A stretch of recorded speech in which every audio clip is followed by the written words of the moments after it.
E aí, estamos chegando com mais uma edição do nosso 93Cast aqui no YouTube, nosso 55º episódio, não é isso, Gislaine? É isso mesmo, meu amigo Graziano, tarde boa para você que está nos acompanhando e hoje não poderíamos ter um assunto mais propício, não é verdade? É verdade, uma convidada muito especial, autora de um livro incrível e nós vamos recebê-la agora, não é isso, Gislaine? Isso mesmo, seja muito bem-vinda, Desirê, é uma alegria muito grande receber você aqui no 93Cast, a casa é sua, fique à vontade. É um prazer estar aqui. Muito obrigada pelo convite e que a nossa conversa de hoje possa ser edificante para todos nós. Muito bem. Que maravilha. A gente poderia começar, inclusive, a gente até dá um spoiler, né? A nossa querida entrevistada, Desirê, ela lançou um livro agora, né, Desirê? Mostra pra gente aí já, aqui na câmera, aqui, olha que legal. Nós vamos falar desse livro daqui a pouquinho, pessoal. Lancei o livro Além do Silêncio, a coragem de contar a minha verdade. Que legal, que bacana. Nós vamos falar desse livro ainda ao longo do nosso bate-papo, mas a gente poderia começar um pouquinho falando sobre a sua vida, né? Falando da sua infância, quem é a Desirê? É natural de Formiga mesmo ou não, Desirê? Não, eu sou natural de Piuí, Minas Gerais, e há 3 anos eu mudei para Formiga. Eu casei e mudei para cá.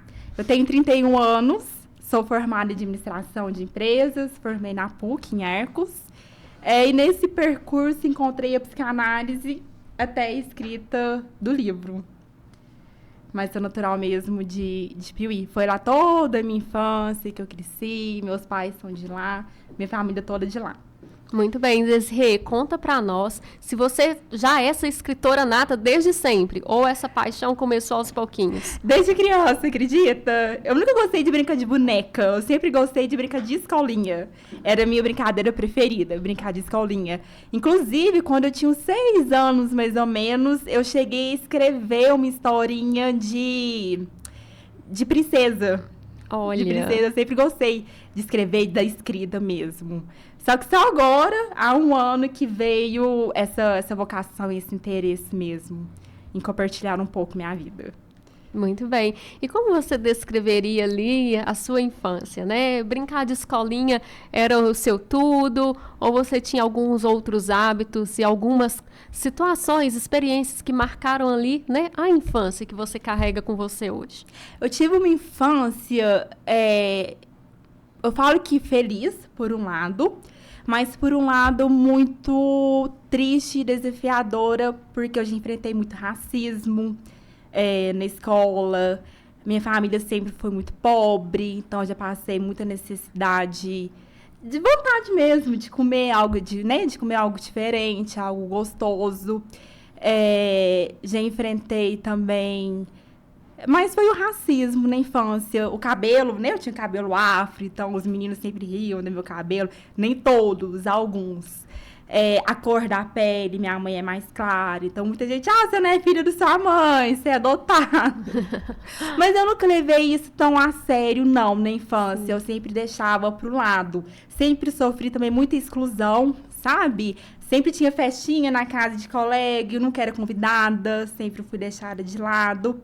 E, ao mesmo tempo, eu sempre levei isso para um lado de querer estudar muito. Então, assim, já que eu não sou convidada para as festinhas, já que eu sofro muito isso, e sempre sofri muito calada, nunca fui te contar para meus pais e para ninguém, eu sempre fui para o lado de estudar. Então, sempre ganhei medalhas de matemática, medalhas de redação, inclusive, já fiquei em 3º lugar numa redação lá na minha cidade de Piuí. Então, eu falo que foi uma infância feliz e, ao mesmo tempo, desafiadora por essas marcas que crianças pretas sofrem muito até hoje. E com relação, Desirê, às experiências difíceis da sua vida, teve muitas dessas experiências assim que você vivenciou, que ficou marcado na sua vida? Teve. Além do racismo, da pobreza, eu já fui abusada. Não sei se pode falar essa palavra aqui. Eu já fui abusada 2 vezes, né, após os 18 anos. Isso me marcou muito, porque mais uma vez eu sofri calada por um tempo. Não contei pra ninguém. E a partir daí desencadeou muito uma depressão muito forte em mim, sabe? Por um longo período de tempo, eu tomei remédio para depressão por conta desse abuso que eu sofri, até chegar há 2 anos, mais ou menos, que foi quando eu descobri a bipolaridade, né? Que é o tratamento que eu faço hoje.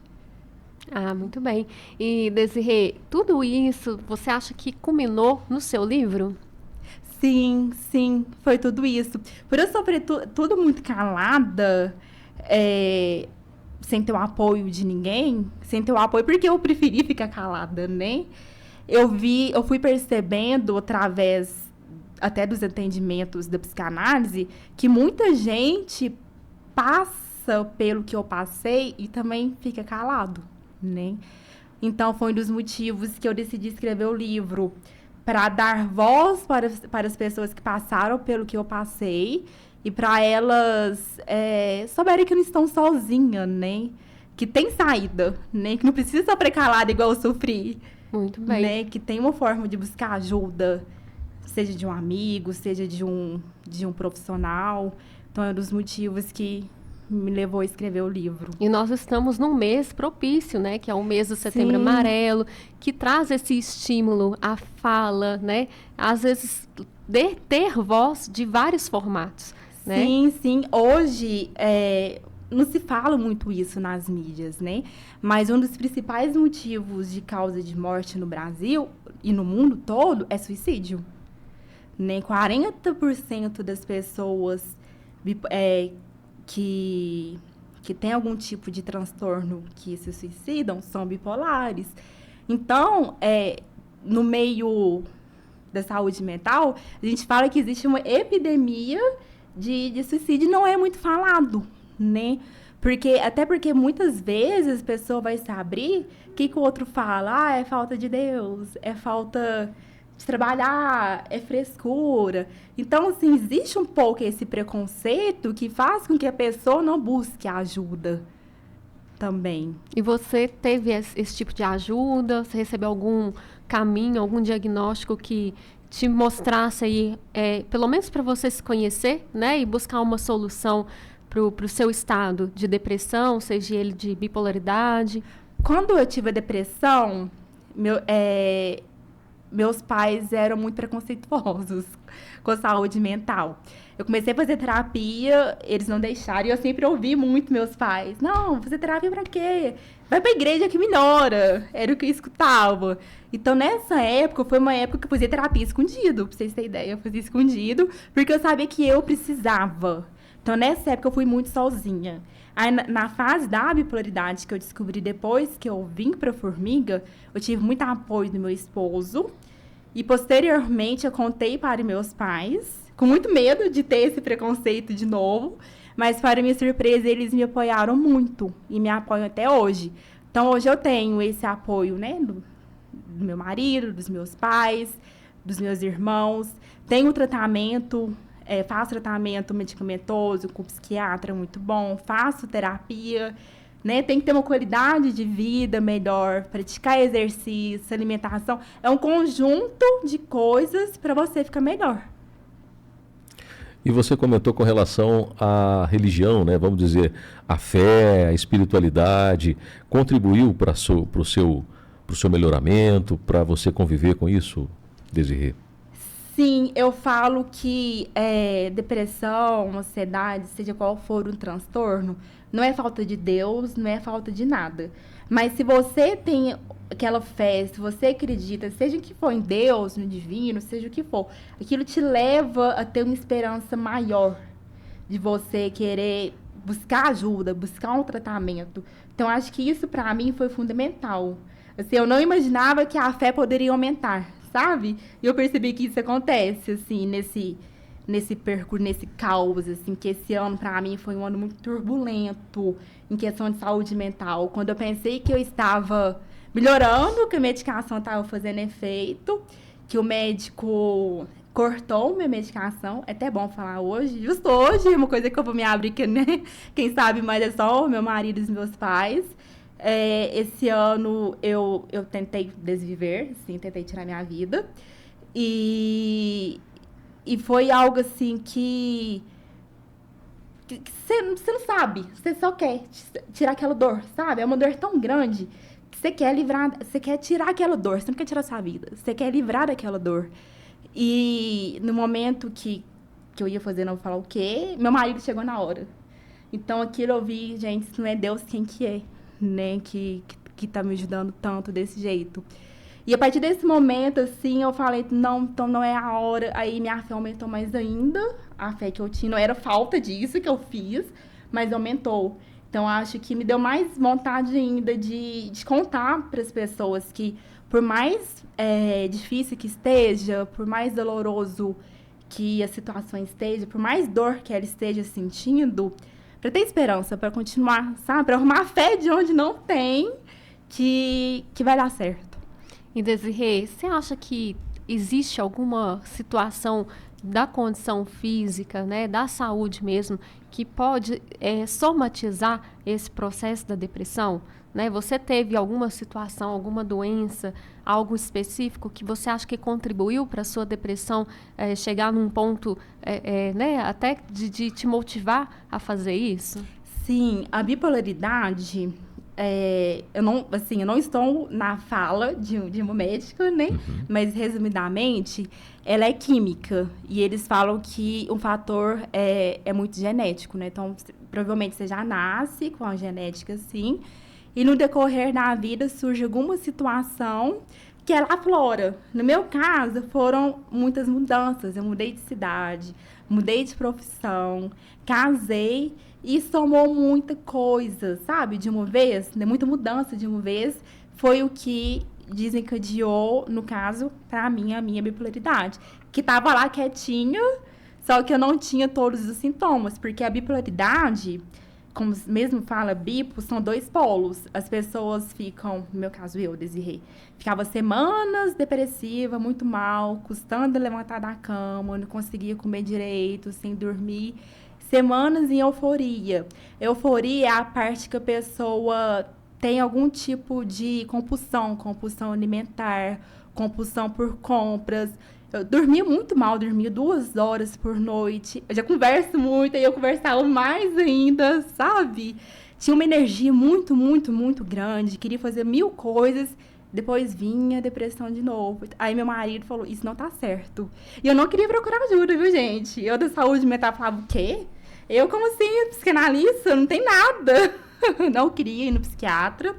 E fui levada à força pro psiquiatra.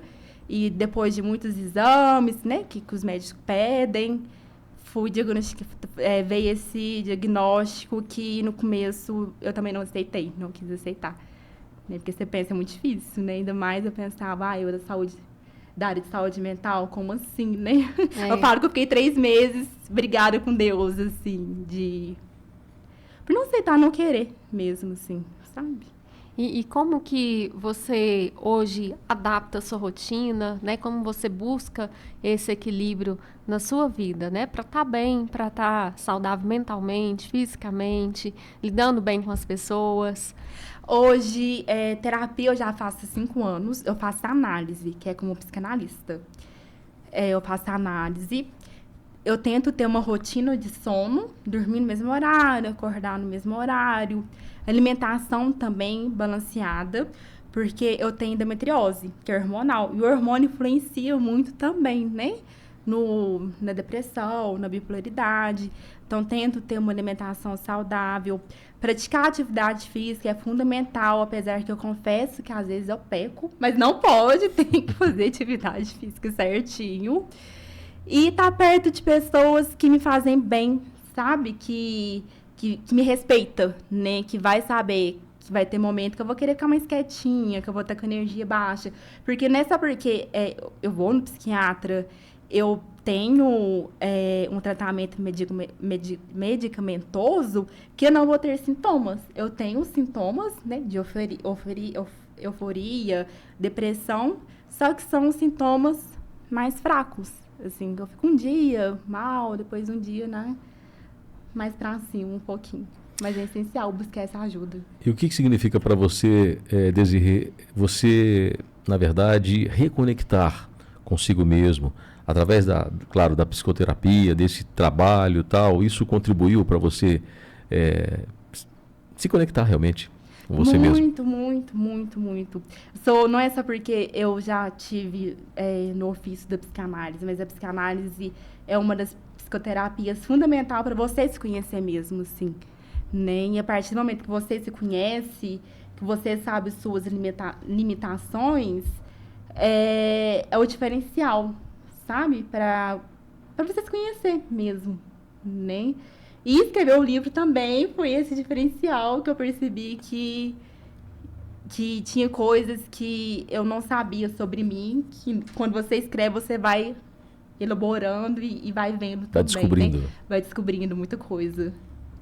E além do silêncio, você acredita, Desirê, que às vezes realmente tem dores que elas não são ditas? Muito, muito, muito, muito. A gente mesmo, né? Muitas vezes tá sorrindo, conversando ali por dentro. Como que tá? Tá sofrendo, tá passando por dificuldades, que a gente não quer contar pra ninguém. Muitas vezes por outra pessoa não sentir pena, muitas vezes por orgulho da gente mesmo. Então, até, né? Por eu ter atendido muitas pessoas, eu vejo que muitos de nós temos dores que a gente não quer falar. Ou que não quer lembrar também, né? Aquele negócio que a gente recalca, leva lá pro inconsciente. Acontece alguma coisa, não quero lembrar disso agora, não quero resolver, e vai lá pro inconsciente. Mas uma hora a conta chega, né? Uma hora, aquela coisa que tá lá no inconsciente, aquela memória, aquela dor, vai vir à tona. E muitas vezes vem através de quê? Através de sintomas de depressão, ansiedade, sintomas como fala? Psicossomáticos, né? Gastrite, enxaqueca. Então, tem muitas dores que todos nós escondemos. E falar é um ato de coragem. Sim, é um ato de cura. Um ato de coragem, um ato de cura também. Porque a partir do momento que você fala aquelas dores que te incomodou, aquelas dores que te machucam, que você tem coragem de escrever, é um ato de coragem mesmo, assim. E o que significa para você a sua atitude de coragem ao escrever o seu livro? Eu sempre tive na minha mente um desejo, uma missão muito grande de que eu não vim nesse mundo para, igual meu marido fala, só para vir e deixar sujeira. Sabe? Eu falo assim, se até a árvore tem uma missão que é gerar oxigênio, nós também temos, né? Então, eu sempre tive muito forte que a minha missão é ajudar o outro. Então, eu tentei através da psicanálise, né? Vi que não era muito bem o que queria e fui para a escrita do livro, né? E qual foi essa pergunta mesmo que eu O que significa para você, né, esse ato de coragem?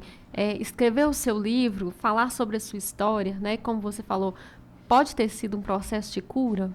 Muito, muito foi. Foi um processo de cura. E ao mesmo tempo que foi um processo de cura, foi um processo que eu pensei, às vezes, por exemplo, pensei que eu tinha perdoado as pessoas que abusaram de mim.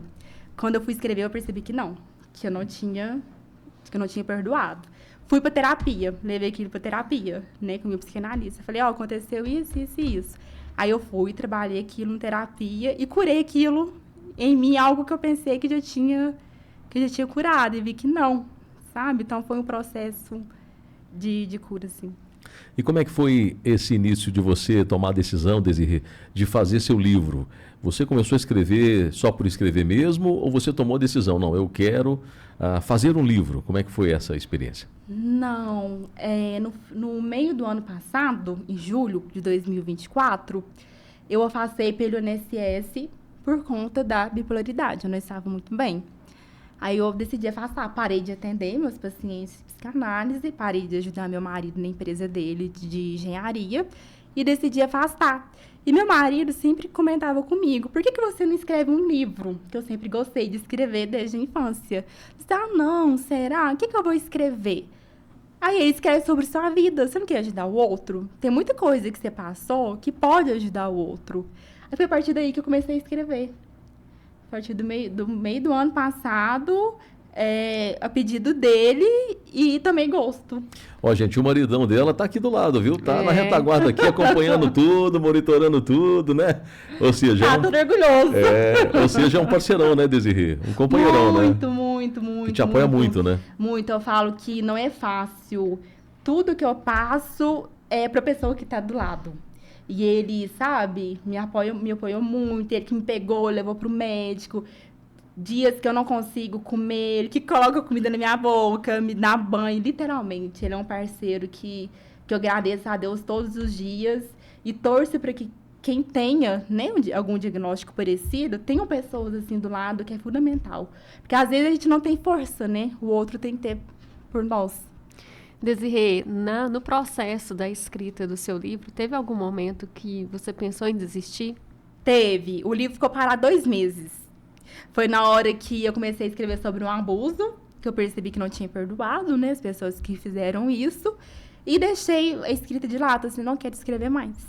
Aí o Eric, não, escreve, né, você não pode parar. E minha psicanalista falou, não, vai no seu tempo, né, não, se você não tá bem, não tenta prolongar essa dor, vamos trabalhar esse perdão aí primeiro, essas memórias.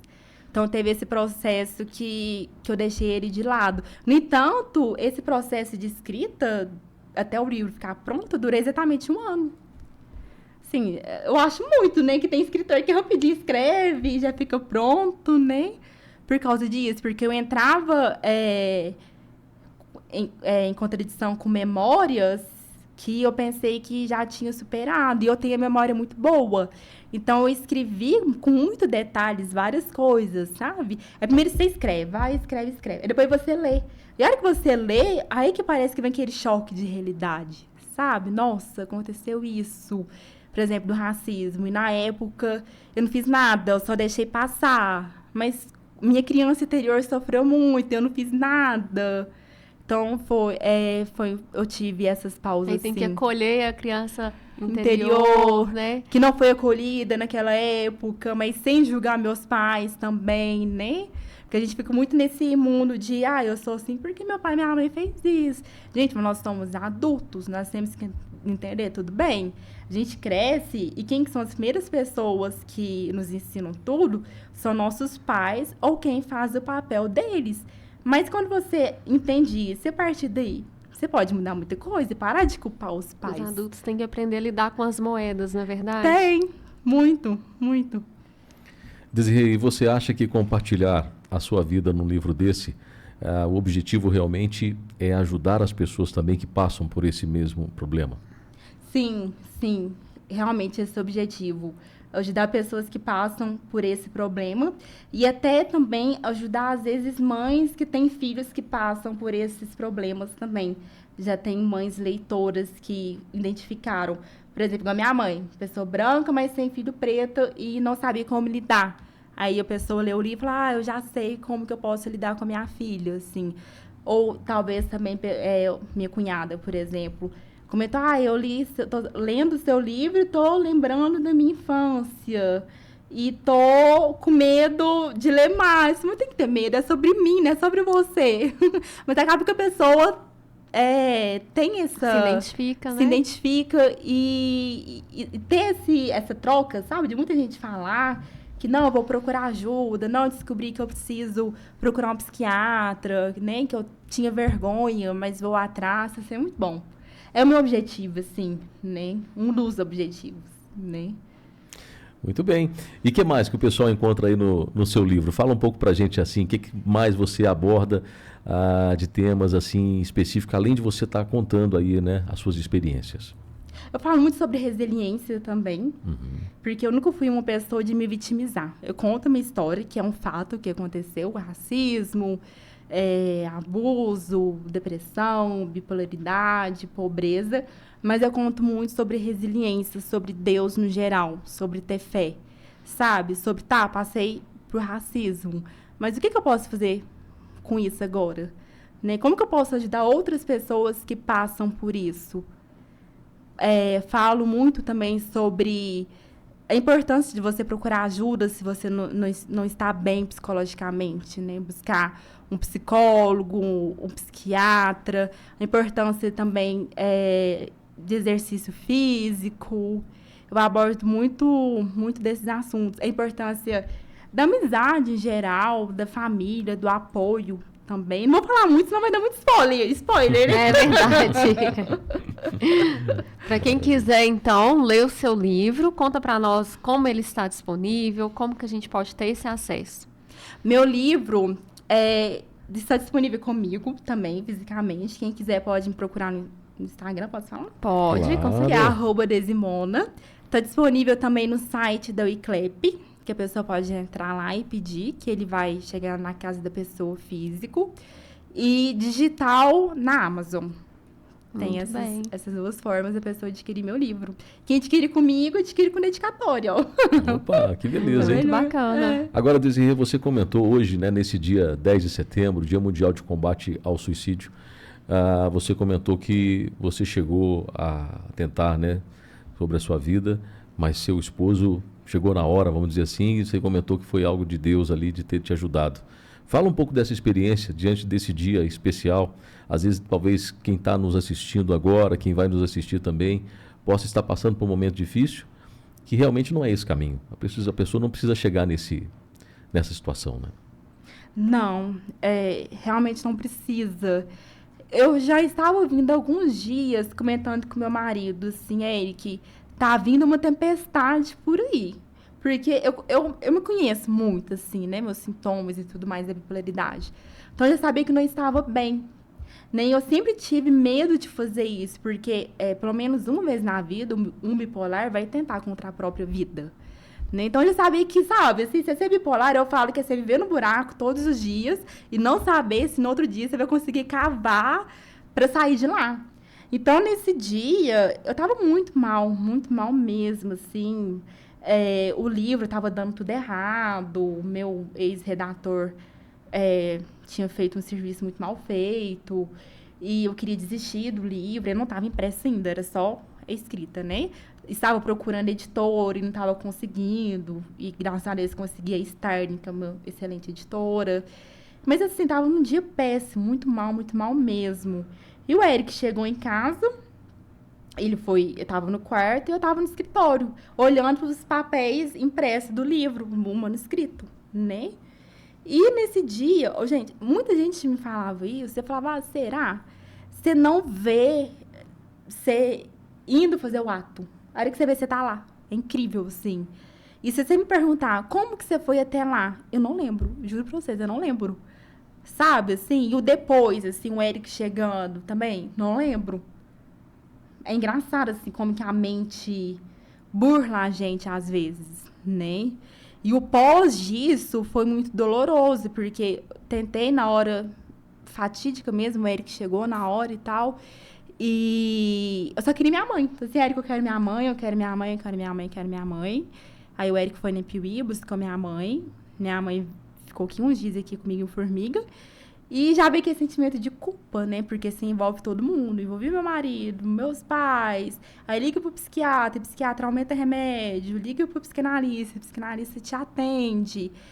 E eu confesso, Graziane, que tipo, eu vejo muita gente falando, eu tentei e depois, né, tirar minha vida. E depois veio aquela iluminação e pedir perdão pra Deus. Comigo não foi assim, não. Foi demorar. Eu fiquei com raiva. Eu sei que você devia ter deixado aquilo acontecer. Sabe? Porque realmente eu queria livrar daquela dor. Foi um processo que eu demorei mais ou menos um mês e pouco para entender que não era a melhor saída fazer aquilo.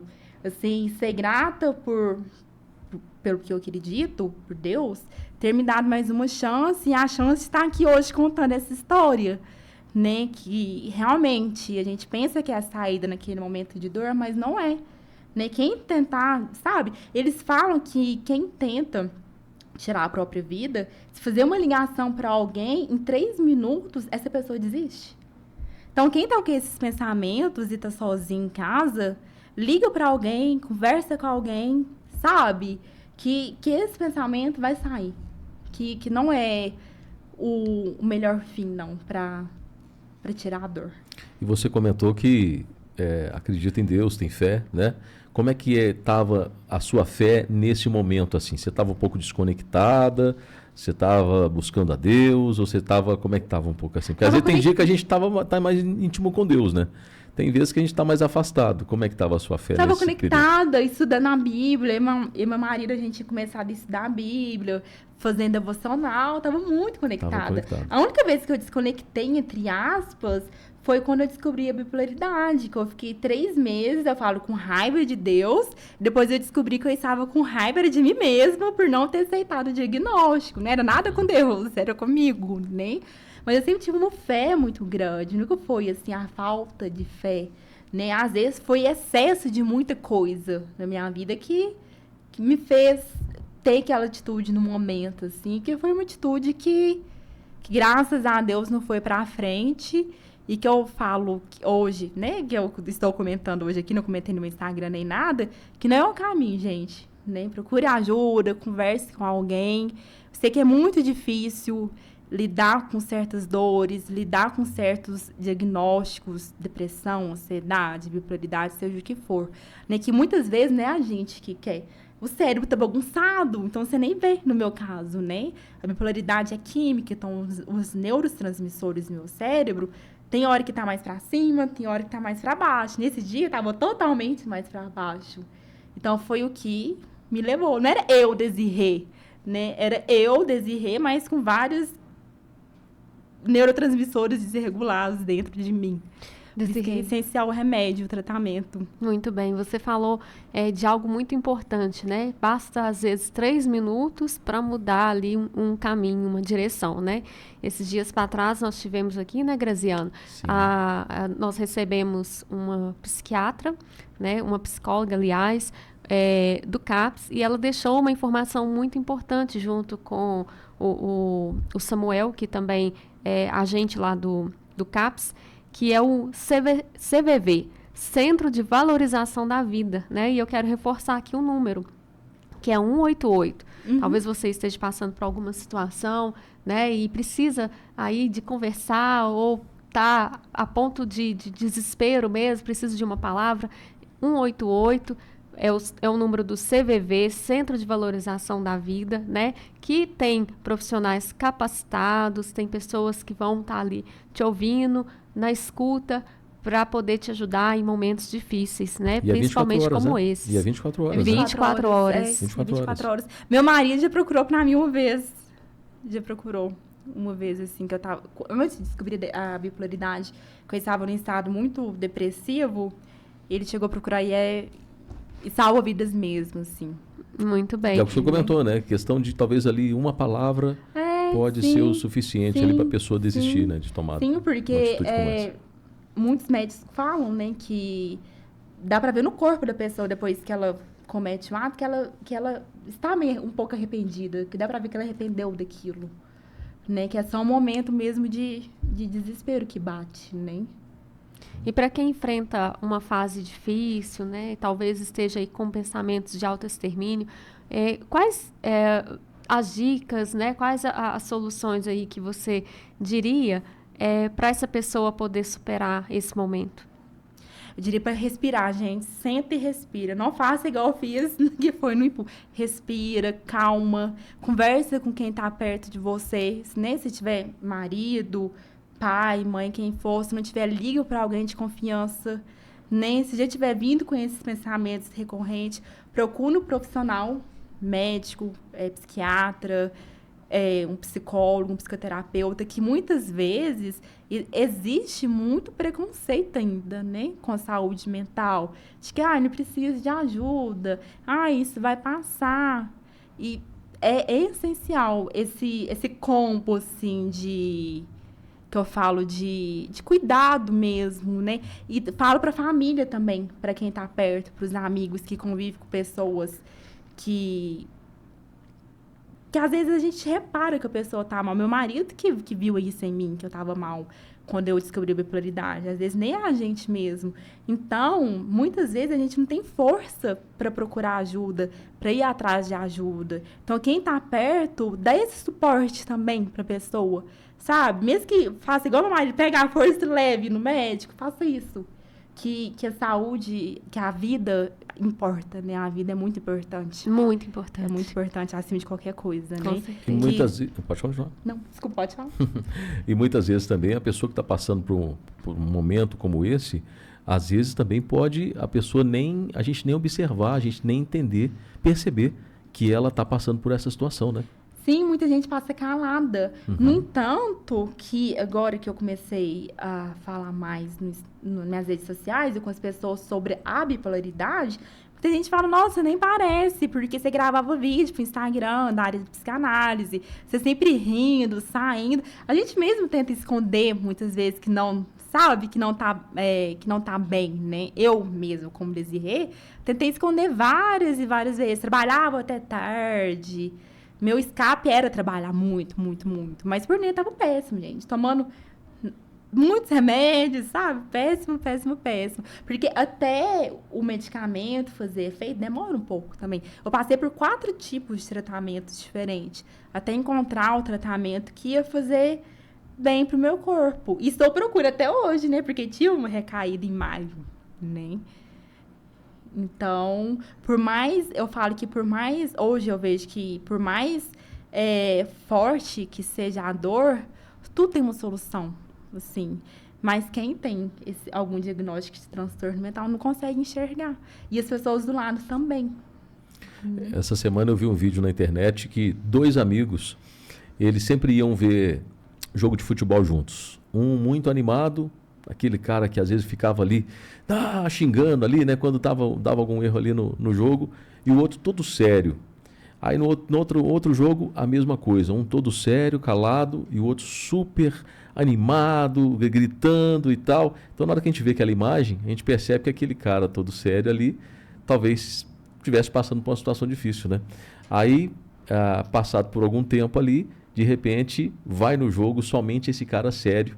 E esse cara sério coloca um pano dele assim do lado ali e que mostra que ele atentou contra a vida. Esse que era super animado, super divertido, estava passando por uma situação, mas estava se escondendo. Então tem muito disso, né, também. Tem. Né? Na psicanálise a gente acredita que todo excesso esconde uma falta. Então, geralmente, pessoas que são muito felizes, que tá aqui rindo demais, pode saber que por dentro ela está sentindo uma falta muito grande. Ou pessoas, às vezes, que são alcoólatras, né? Esconde uma falta muito grande. Então, eu sempre tenho isso na cabeça. Todo excesso esconde uma falta. E é uma dica que eu dou para todo mundo, assim. Se você tá vendo que você tem excesso de alguma coisa, para e pensa. O que será que está me faltando? Porque, às vezes, essa falta pode levar a fazer o que eu quase fiz, né?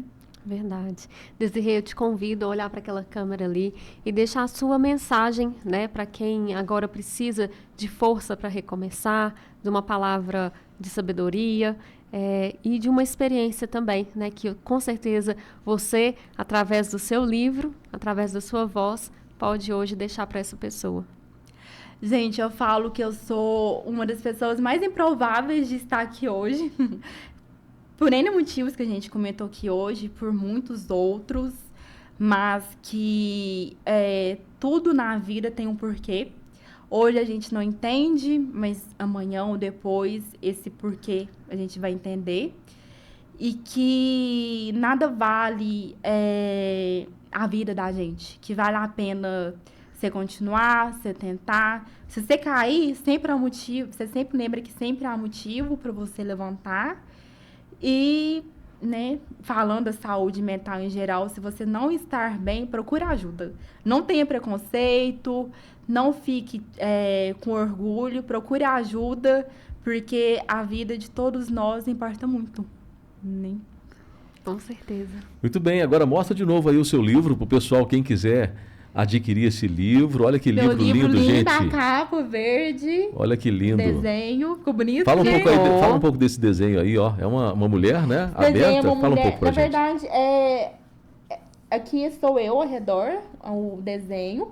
É uma mulher que muito tempo ficou com os olhos vendados, no meu caso, né? Sem coragem de contar minhas dores pra ninguém. Mas que de repente decidiu abrir para o mundo. Que é o que eu tô fazendo hoje. Com a borboletinha aqui do lado, que tem o significado muito bonito, né? De borboleta, recomeço, esperança, né? Muito. E ele é verde, né? Ele é verde, Esperança. esperança, verde. Eu amo essa cor, verde. E com as borboletas atrás também. Cada capítulo tem as borboletinhas. E esse título aí também, A Coragem de Contar a Minha Verdade. Mostrando para as pessoas que realmente estão passando por uma situação de se abrirem mesmo, né? De conversarem, de dialogar, de procurar ajuda, um profissional, né? Sim, sim. É muito importante procurar ajuda, procurar um profissional, né? E lendo o livro, eu acredito que vocês vão criar essa coragem, assim, da mesma forma que eu tive. E por incrível que pareça, a remessa do meu livro esgotou assim rapidinho, em 3 dias. E eu tô só com o livro e vou dar ele pra você, Graziane. Depois eu trago um pra você. Tá joia, Opa, agradeço. Que legal, obrigado. Que eu espero viu? que você goste. Que bacana, muito Tá? obrigado. O seu dia 20 vai chegar mais, quem quiser já pode pedir, eu trago pra você. Ah, Não muito vai ser bem, não. muito Trago bem. pra Vou você ficar muito também. feliz. Que bacana, que bacana. Então, gente, olha, uma grande oportunidade. Fala de novo aí para quem quiser adquirir esse livro, como é que faz? Quem quiser adquirir no meu Instagram, @Desimono comigo, que eu já coloco lá na lista de espera, pelo site da Wiclap ou digital pela Amazon. Muito bem. Pode chamar ali no direct do Instagram? Ou tem algum- Pode chamar quem quiser conversar, se abrir também pode conversar, né? Quiser ter trocas, sou à disposição também. Muito bacana. Desirê, muito obrigado. Uma alegria muito grande Obrigada a receber você. vocês. Muito Com obrigada. certeza a gente tínhamos essa entrevista marcada anteriormente, mas precisava ser nesse dia, hein? Precisava, Dia pra você 10, no dia Foi do combate. sucesso. à Pra violência, celebrar a né? vida, Pra Desirê. celebrar a vida, sim. Verdade, Eu falo viu? que esse ano eu tive uma nova oportunidade de recomeçar, né? E eu tô tentando aproveitar ao máximo que eu consegui. Muito bem. Né? Muito obrigada pelo convite, pela oportunidade. Tô muito feliz, muito obrigada. Nós que agradecemos, Desirê, com certeza, não só a gente, mas todos que estiveram aqui conosco ao vivo e que vão estar depois, aprenderam bastante, né? Com certeza, você nos encorajou, nos inspirou e vai continuar inspirando tantas outras vidas por aí. Então, que Deus Obrigada. abençoe sua vida, Amém. fortaleça e nós desejamos todo sucesso, né, Graziano? Obrigada, Exatamente. gente. Muito Obrigada. sucesso e conte Todos conosco aí nós. numa próxima oportunidade aí, nós estaremos juntos também, com certeza, tá? Muito obrigada, gente. Muito Obrigada. bem. E obrigado você que esteve aqui conosco. Até o próximo episódio, né, Graziano? Exatamente. Próxima quarta-feira estaremos aqui ao vivo no YouTube para trazer aí mais um assunto muito legal no nosso... Esse hoje é o nosso 55º episódio, hein? Exatamente. Voltaremos semana que vem. Tchau, pessoal. Valeu! Obrigada, Tchau, gente. Tchau. Obrigada. Você ouviu 93cast. 93cast.